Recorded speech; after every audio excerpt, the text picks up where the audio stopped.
All right, Brent Porcio, TopVelocity.net. We're going to be looking at a pitching analysis here of Sean. We're going to pair him up with Wade Davis and take them both into their leg lifts. We can see they're both balancing up. You know, I like to see guys more shifting their weight inside, drive leg. You can see Wade coming out of his lift. He starts his shift. You can see Sean coming out of his lift, doesn't start his shift of weight. Even down here, he hasn't started moving forward. Davis starts to lead out of that leg lift. So when his lift leg comes down, he's farther down the mound. So Wade's moving a little bit earlier, and then he continues to load his leg. Sean, you start to reach out as you load your leg. So there's a lot more extension in your front leg, which is going to be a lot more of your energy, or your weight is sitting on your front side than on your back side, but there is some. If we go into front foot strike, we can see Wade initiating some extension, a lot of internal rotation, and almost triple extension in the front foot strike. So very impressive, a lot of power, a lot of energy. You can see with you, you're reaching out, and there's some extension, that late extension there, but not a lot of energy, not a lot of power, accelerating your momentum. You're hitting front foot. It looks like your hips are a lot more closed than his.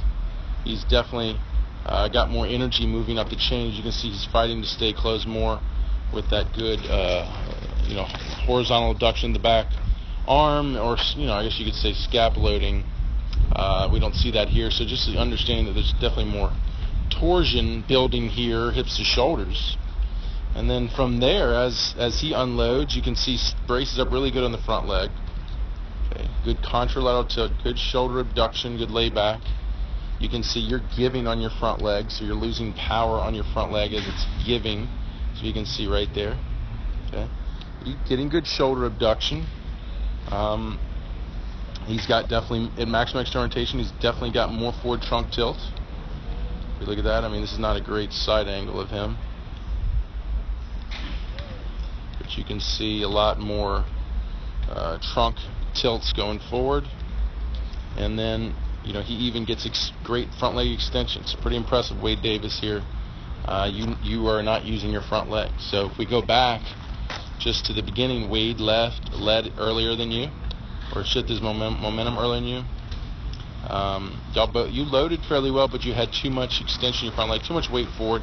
He had more power out of the back leg. You didn't. You just late push in your back leg. He had more separation, more than likely, at front foot.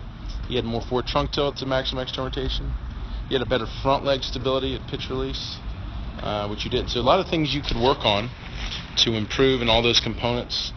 Isolate one or two, and use the med drills that we have in the 3x Pitch Velocity program to more easily learn these movements, train these movements, and just progress from there and start to get more reps, get more comfortable with them as you go through the drills, and then start to be able to put them together as you progress through your pre-seasons like we do in the 3x Pitch Velocity program.